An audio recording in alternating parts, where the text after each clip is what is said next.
Good morning, everyone, and welcome to the City Possible Plaza. Thank you so much for coming to our opening Tech Talk Policies for the People, um, pioneering or a sustainable and inclusive urban future. It's getting my days mixed up. I'm Maddie Callis. I have the pleasure of co-leading the City Possible Network, and I'm here today with some most amazing panelists. I'm going to kick it off and let them introduce themselves, but the common thread that really brings this panel together in our discussion is that all of these people act at the local, the national, and the advocacy level. So as you're thinking of, you're going to give us your brief bio facts, so name, where you're from, why you're here. What is it that your role and your contribution does to really enable the theme this year? The theme of the expo, the cities made of dreams, which is just so brilliant. It's definitely at a time we need that. So also your comment on what defines a city of dreams. Artie? I'm Artie Tandon. I am the CEO of Smart City Expo Atlanta, and we are the first and only U.S. edition of this conference here, Smart City Expo World Congress. And your city of dreams? My city of dreams? Yeah. As in where I'm from? No, like describe it. Oh, my city of dreams. Oh, well, so our City of Dreams is really reflected in our conference. And Smart City Expo Atlanta is designed to redefine the term smart, so that we talk about economic mobility and social mobility alongside autonomous vehicles and micromobility. We're very focused on equitable infrastructure, not just intelligent infrastructure, and we've made sure that the people who are part of the community sit at the table alongside us as we work on policies. Perfect. So making sure it's inclusive. Hi, thank you, Maddie. Thanks, MasterCard, City Possible, for having me. I'm Patricia Holly Purcell. For the past year and a half, I've been working for the UN Global Compact, mostly focused on their cities program. And before that, working for UN Habitat, based in Nairobi, which is the urban arm of the UN. And before that, also in another part of the UN, focusing on city sustainable urban development. So I guess, from the supra, development level, what we see in terms of a city of dreams, we talk a lot, of course, about things like equity, about good urban planning, about some of the air pollution, some of the transport, the mechanics of a city, things that really make a city sort of work, right?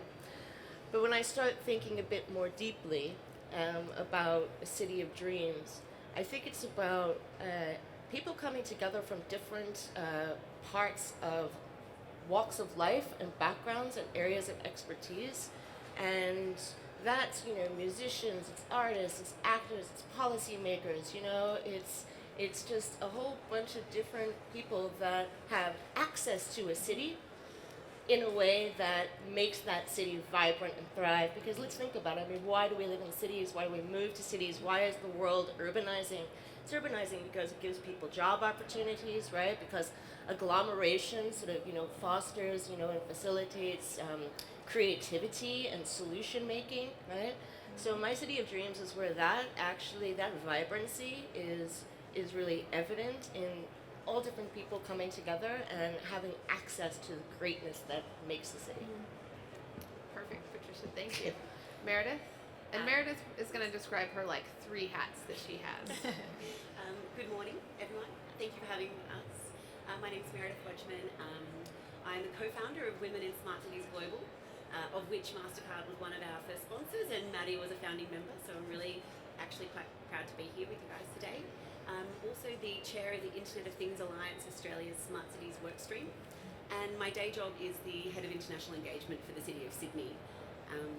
I spent a long time, about 5 years, living in Hong Kong, and for those of you who know the area, you might have been to Macau.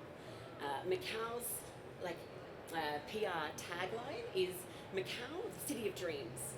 Macau makes 7 times more money than Las Vegas. For those of you who haven't been there, it's a pretty money-centric feeling when they talk about the City of Dreams. But in Sydney, Australia, when we think about the City of Dreams, we think about a just transition. So we spent a lot of time and energy thinking about how do we shift towards a workforce for the future? How do we ensure that we have the skills within our city area that's going to ensure our economic resilience for the future? We aren't just looking for a smart city that's going to deliver the bells and whistles. We want to make sure that our citizens can see themselves in our positioning, in our strategies, and in the way that we're interacting with the rest of the world. So the City of Dreams for me is one in which the unique characteristics, the culture and the identity of our individual citizens is our brand. Very good. And Todd, you have it's weird to moderate a panel when you know everyone. Todd has the fortune of working with cities around the globe and previously worked for my hometown as well. Indeed. So I was, so currently I work for Bloomberg Associates. It's the nonprofit consulting group of the Bloomberg Philanthropies. I'm joined by my colleague Tess O'Brien, and she and I are very fortunate to work with cities around the world, largely in the Americas and Europe. And previously I was in New York City in the Bloomberg administration as the first deputy commissioner of the Mayor's Office of Media and Entertainment. So largely our work is focused on digital strategies and helping cities to create strategies that enable residents to have access to services, to be better informed about what their government's doing for them, and to have a voice in government. And my city of dreams is somewhat pragmatic. It's really to create a frictionless interaction between residents and cities. We often sit with web developers within city government, and they'll talk about private sector practices of creating sticky websites to have people spend as much time on the website as possible. And our advice is really the opposite, is that people coming for public services want to spend as little time as possible. They want to be able to easily get those services on their mobile device, or to come for a very short period of time. So my dream is that the interaction with city governments becomes seamless. I love that phrase you use, frictionless interaction. I was like noting that. I think what's so exciting is that on the stage here we have perspectives at all levels, whether it be an international NGO governing body or even down to like the city council level. And I think one thread we can pick up on is equity should really be front and center when we're talking about policies that really shape people's lives and how they engage with the city. But with there being so many kind of pressing challenges, economics, social mobility, sustainability, air quality, how do we really tap into like what is the most pressing issue? And I think this question is timely in a forum like this because you have people that act on all levels. True change and collaboration can take place in a venue like Smart City Expo. Tricia, why don't you go first? Yeah, thanks, Maddie. So I think there's, you mentioned the finance, right? Which of course is, I think, key. Money talks. Right, money talks. And the thing about, cities is, I guess the first thing to say is my observation is that cities have more in common than not, right? That's both in terms of their challenges, but also the solutions that they're adopting for those challenges and also their aspirations, right? I mean, no city doesn't want to have, a great transit system. No city doesn't want to have, affordable housing. No city doesn't want to have, great entertainment and all the things, again, that make a city really vibrant and, and livable, right, and equitable. So I think there's, of course, there are different, degrees of challenges that cities face, but I think there are, again, more common solutions and commonalities among the cities than not. So I guess, is that me? Am I having I think it's me, so I'm trying to move I'm my sitting up wire. straight thinking it's the mic touching the back of my chair. Okay. I think we all think it's each one of us. Okay, sorry. So I guess, one of the things I want to just quickly highlight of what we've been doing recently is we launched an expert group on investing in the SDGs in cities. It's a long name, we're trying to think of a better one. But it involves different levels of the European Commission and foundations, philanthropic organizations. It involves city networks that represent cities, and MasterCard, and City Possible is part of this expert group. And the goal is really to fast track financial opportunities and investments in cities, both from public and private sector. And how can you actually, we talk a lot about the enabling environment in cities, and of course, governance and all of that is very important. But how do you actually mobilize more of the private level investment to match, public expenditure, right, for goods and services in the city. So broadly, that's what the expert group is about. And we're planning to come together to formally launch as a group during the World Urban Forum in Abu Dhabi in February, where we'll be talking more about the investor prospectus that we're currently working on with a few cities, which will translate a city's plans, sustainable development plans or climate action plans, into the language of an investor. So stay tuned for more information on that. It's very exciting. I think, Todd, I'm going to pass it to you next as another local and international experience level. And I'm sure at Bloomberg Associates you get many questions of, I have all these amazing ideas. How do I finance it? How do I bring everybody together? Which you guys, speaking with cities that work with you all, I know you do that very well. Thank you. Well, we do it through public-private partnerships largely. So we look to, the work that MasterCard and others does is very much enabling cities to be able to have a large set of priorities. I think a lot of mayors will come into office with their own priorities, and most of them realize that they can't accomplish everything.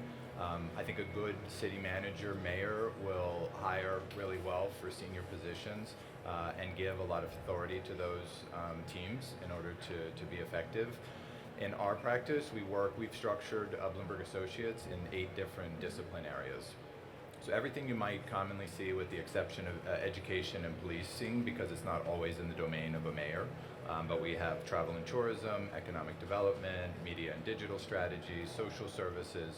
So really looking at all of the delivery of service that cities typically need, and how can we enable them in our own right through creating capacities internally, but also how can we bridge public-private partnerships in order to make them more effective. But also, mayors are in office for 4 or 5 years, depending on what city and what part of the world you're in. How can those be enabled going into the future for far longer? Very true. So, Meredith, you're up next for the question. So the question is, how are we catalyzing and changing this? Yes, Yeah. and how there's so many challenges, how can we really address them while keeping the people we serve, meaning the residents and citizens, at the center? But I think Todd also brought in another important dynamic of people being also on your team Right. and really empowering them to do their jobs and serve rather than maybe encounter bureaucratic challenges. So I was coming back to that theme in a bit. But I think from your perspective, especially at Sydney in this question, how do you guys even address what's happening at Sydney versus, and how does it serve the local community versus you're also in charge of advocating for City on an international level. Mm-hmm. So how can that advocacy you're doing come back to actually benefit the people? Yeah, look, to Patricia's point earlier, actually, I feel like there's such a cross-section of challenges across the smart city space, and a large amount of that comes down to translation, whether we're from the transport sector, the energy sector, or critical infrastructure and cybersecurity, etc. These huge big pillars of technical expertise, all trying to collaborate together and all trying to come up with win-win situations or to drive budgets, not necessarily framing things around problems. And there's a big risk in that, and that is about who is at the table making those decisions, who is at the table defining those problems, etc., etc. And those decisions, who is at that table, defines the outcome.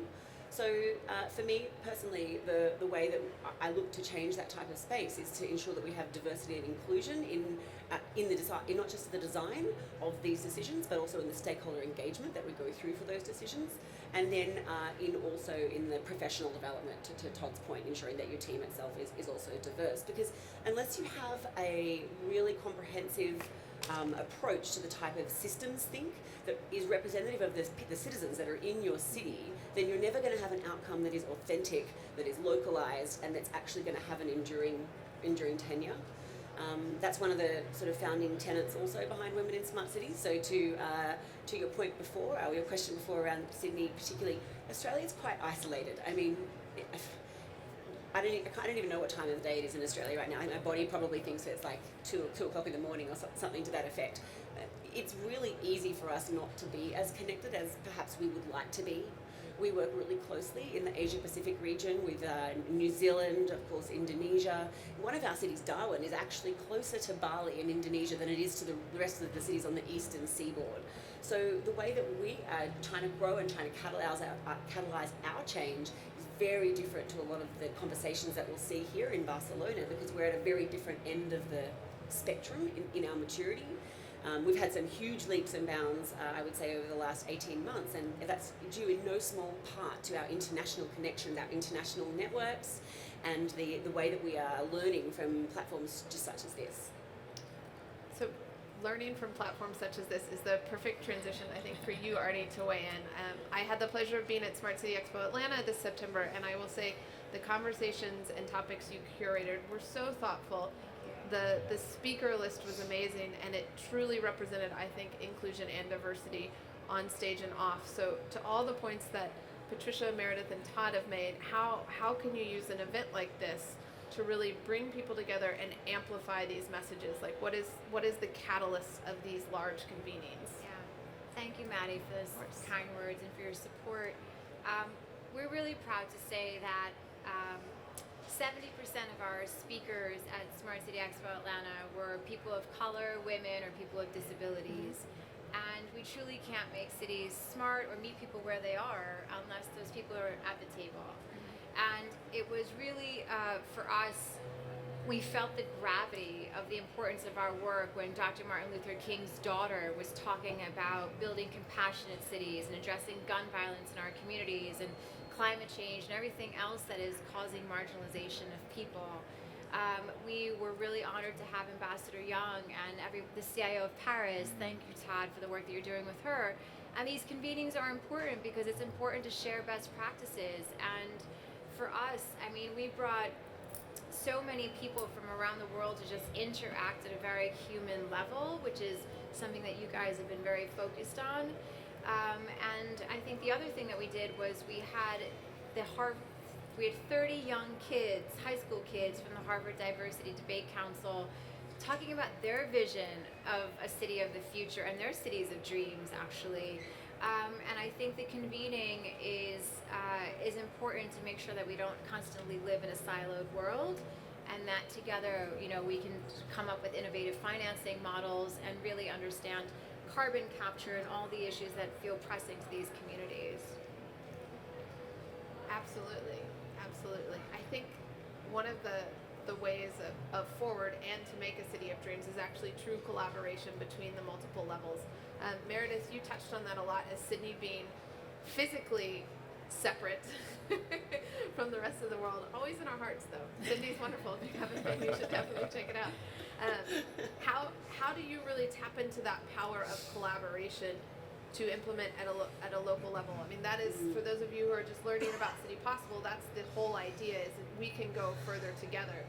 So can you give us a little real life context?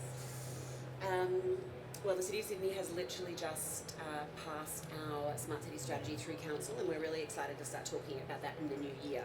So actually, we've been taking a very ground-up approach to smart cities for the past sort of 2 years or so. It's been far more around focusing on our service delivery and our service enhancements, and really trying to ensure that we have safe cities. And we do that through huge community partnerships. I mean, I would say of the 100% of the programs that we're delivering, at least 80% of those are done through partnered, structured arrangements with our local peak bodies. The City of Sydney itself is quite little. It's got 450,000 residents within it, but we have 1.8 million visitors that come through our local CBD area every day. The city is actually a tiny little footprint in what is a huge metropolitan city of around 6 million people. So our role in actually ensuring that we've got scalability and interoperability at that metropolitan level is something that we're really passionate about exploring, thinking beyond our boundaries, and we're only at the beginning of our journey there at the moment. So we really look to platforms that help us to aggregate the data that we have, that help us to be able to translate the movement patterns that occur across our city council and at that greater metropolitan area, and that has to be data driven, that has to be insights driven, and it really needs to be presented in a manner that's compelling for our investors and our citizens to be able to understand and access that. Absolutely. I think that's those are all kind of core. Is how do you translate the technology and what we're doing down to the level of like almost daily life impact. Todd and Trisha, I'll let you kind of decide who goes first, but serving both on kind of these international organizations that really help what's done in one city be created in a different, so that we're learning and sharing with each other.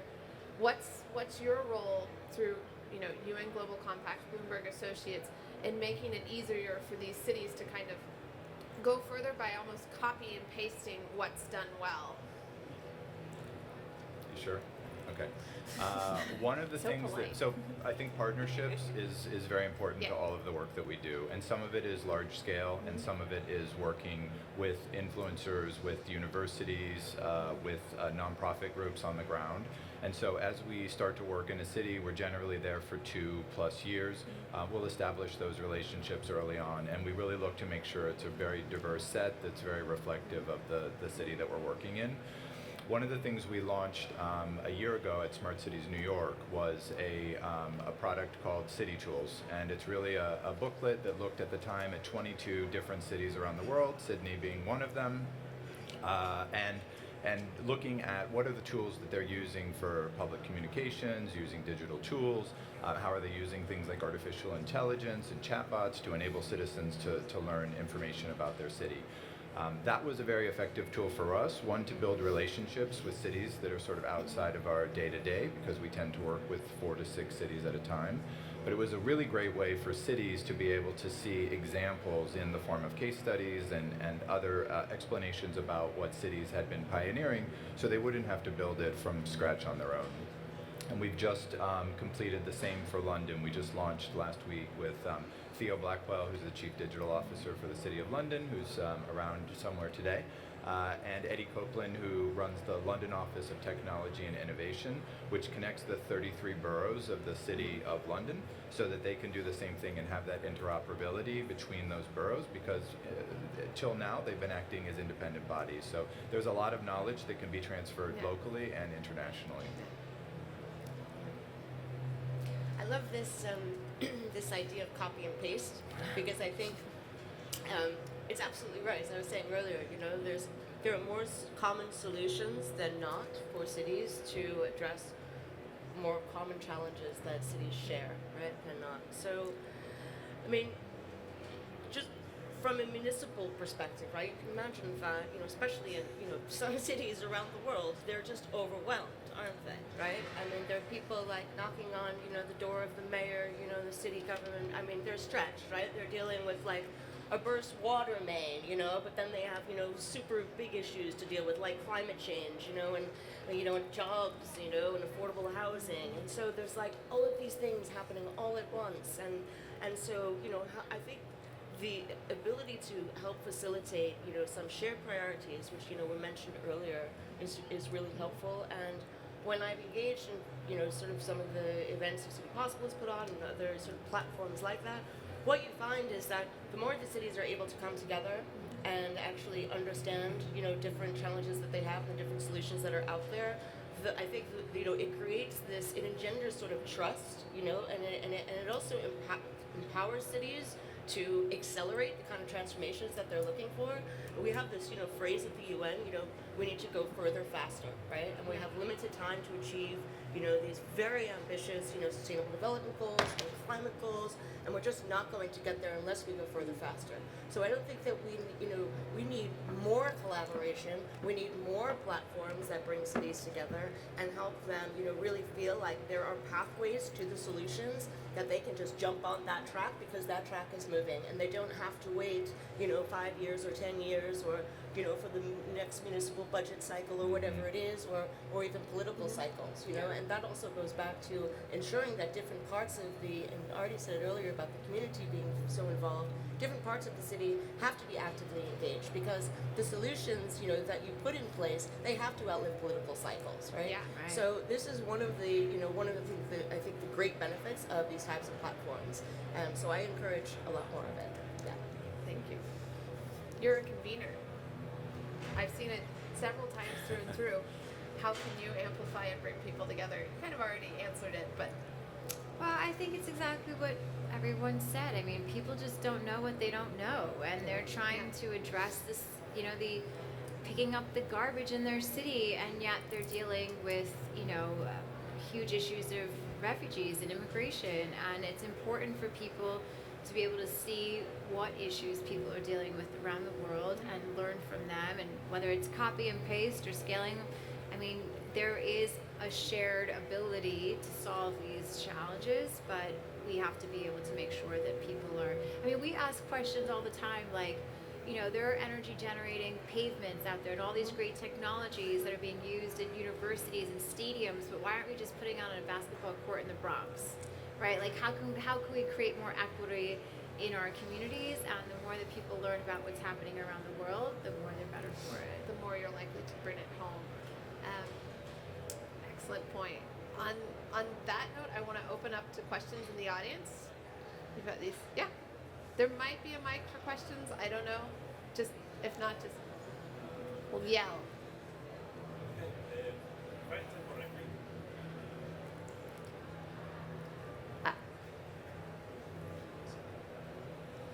Hello, thank you very much for the time for the question. And introduce yourself. My name is Juan Pablo Maidana Salazar from Marketing por Datos. It's a startup dedicated to try to help to bring some standards for the tourists that arrive from the port to go after to the smart cities. And that is exactly what, if I understand correctly, everybody speak about a new standard. When they say in a way, what is the basis one city needs to have to be called smart? My question is, what is this smart standard every smart city needs to have to do the smart welcome for everybody who arrive from everybody in the world? Mm-hmm. How the city adapts for every single person? Do you have a question and something already created about this? You listened something about this before? So if there's all the different smart technologies, how do you decide where to start? How do you measure what's most important in the scaling? I would put a little bit of a challenge back to industry on this. I think one of the problems that we find with standards is that everyone has their own, and a lot of times there's some commercial reason why people have their own standards. So I think within the technology sector, there should be more interoperability, and I think that vendors should really look at how they can best serve city clients to have more open systems. And certainly on the city side, we're always working towards more transparency of data, but I think that interoperability piece has been a real pain point for cities and sharing. Yeah, I would second that. The Internet of Things Alliance Australia spends a lot of time and effort trying to have conversations around standards and interoperability. Our market size is really small, so if people or if vendors are seriously considering Australia, we need to create the type of environment that is seamless across the Asia Pacific and certainly in between cities itself. But the tendency is too frequently that we've been developing standards in individual pillars. To your point around tourists, just to tie that straight back, I talked before about how something like 2/3 of the people that we're really providing services for don't live within our city. We're talking about international students, we're talking about tourism specifically, but we're also talking about people who commute to our city to work there on a daily basis, or potentially even through our city on a daily basis. So if we don't have those standards in place that help us, that are kind of global, that help us to welcome people so that the technologies that they bring with them work seamlessly within our city, then we're fundamentally tripping over ourselves. I know it's a little bit of a plug, but I'm such a massive transport fan that I really just have to say how excited I was when MasterCard brought their Touch transport solution to the ferries within Sydney. I mean, that was a really big deal for us. I mean, we travel from city to city to city, and we use different Opal cards or Mikey cards or Octopus cards or whatever they are. But this was a huge, big turning point for us, and we're seeing it more and more around the world. But that type of technology has really going to deliver. Not only does it deliver an amazing experience for our tourists and for our residents, but it then helps us as a city to derive insights around our visitor economy, that in turn provide us with better revenue streams to be able to deliver different services that we can directly funnel towards communities, vulnerable communities, that we otherwise couldn't have afforded to have done. Very quickly, I love this question because it's a perfect example of shared challenges and shared solutions that cities face. I live here in Barcelona, and so in terms of tourism and cruise industry and all of that, there's of course huge benefits, but also really big challenges. So I'd love to also talk more about that offline. Interoperability is one of MasterCard's favorite words. Yeah. Yeah, because just you go to, as Meredith said in the transit example, you go to a city, you want to be able to get on public transit without having this experience of thinking like, how do I buy a ticket? I have not taken public transit in cities because I didn't know how to buy a ticket. So how can we start to create this experience as a citizen and as a resident so that you can navigate wherever you are and feel like a part of the community? Question? Oh, very good. Sorry. We have just very quickly, yes. Can you hear me? Yes. Okay, sorry. Thank you. So I love this panel. I got to tell you, you guys are amazing. You don't hear words like equity and fairness and people at the table. You don't hear that all the time. My question becomes, when I watch the cable industry with these big things like this, they ended up with a redlining when they rolled out their services. Internet created the digital divide. How do we know that this new sort of level of infrastructure isn't going to repeat that same pattern? I've heard a lot of good stuff, so I'm getting very confident. But I'm curious, how do we avoid, for example, smart is not like Maddie said, it's an expensive thing. There's things that you got to get your money back if you're going to do public-private. How do we make sure that people in public housing are going to get this at the beginning? I mean, I think that's why we convene the people that we do, to make sure that the right people are sitting at the table. I think for so long people haven't had a voice because they don't know what they're asking for, and they just want to know, like you said, that we're going to get broadband in public housing. They don't know how, they don't know why, they don't know what is creating the challenge for, or the barrier to entry to do that. And I think that the more that people start to understand, I think for us it's an education thing, right? Like, I think so many of the citizens don't actually understand the issues around them, and the more that we can continue to meet people where they are and go out and start explaining to them how the technology is going to impact them, or the lack of technology is going to impact them, I think that's the only real way for us to move forward, because then they will have a voice and make sure that the policies that are put in place are representative of their needs. I think your question is very valid. I think ultimately, at least in democratic nations, what's important is who is being voted into office. I think that your local representatives are, at least in our case, are our bosses and are giving us direction and are doing the implementation. I participated in, there's a group called Code for America, founded by Jen Palka, based in San Francisco. And she has a global chapter called Code for One. I believe it's Code for One. And I attended one of their annual meetings, and there was a gentleman from an African nation, I can't remember which one, who said, many of you are talking about enabling government, empowering it to become more efficient. He said, I work in places where we don't want government to be more efficient because the government's not doing what's in the best interest of the people. So I think ultimately, again, if you're lucky enough to live in a country where you get to choose who is running your city, that you pick good people to go into office. I think there's a lot of power in bringing together all these different sort of players so that we can ensure an inclusive future that actually is for all, and look at how we can apply technology across the board to all levels of society. And I love that you had the last question, Clayton, because that's definitely what will be explored throughout the Tech Talks on the next several days. And I know you have a lot of insights on digital equity, so you should come back at 1:30. I'll be on the panel. 1 o'clock? Yeah, exactly. Yeah.